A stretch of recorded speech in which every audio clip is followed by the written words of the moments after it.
social media aiwa nhasi taita kufambira nyaya dzachona nditi nhasi taita kufambira nyaya dzachona tikatirega tiende paground tinozvionera kuti zvii zviri kuitika sezvamuri kungoona pakanzi welcome to the town of Hwange the town but apa zvii zviri kuitika chacho ndo manyorero ayo here ndo Hwange yachona here amen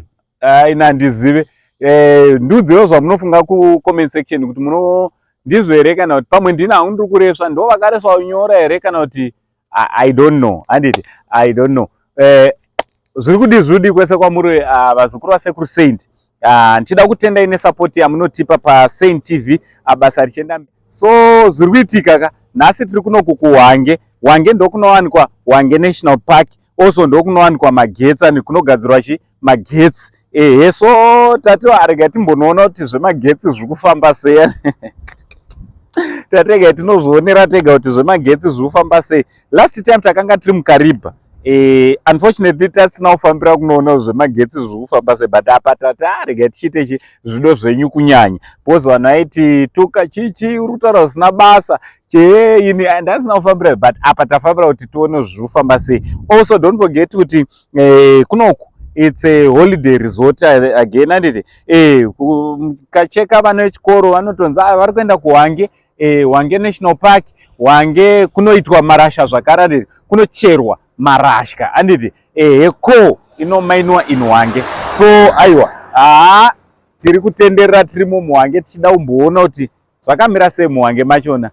so stay tuned rambai muchishare mavideos edu nekufollowa on our Facebook page ku YouTube zvimwezvo muchidi muchisubscribe also kana uchida kumarketerwa business rako aiwa we are open for business Saint TV is open for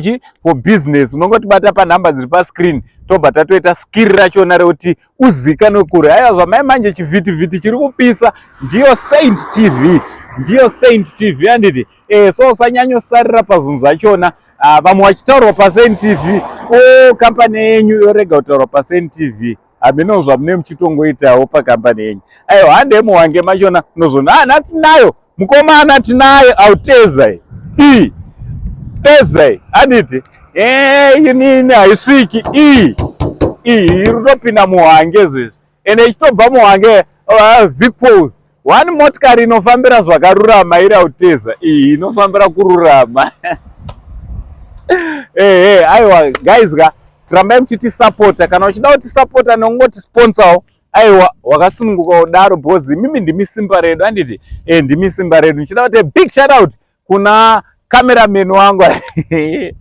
famba na cameraman wangu Kunda Chitima yotiite big shout out to Kunda Chitima enda munofollowa Kunda Chitima nekusubscribe inini ndakutodi mapombi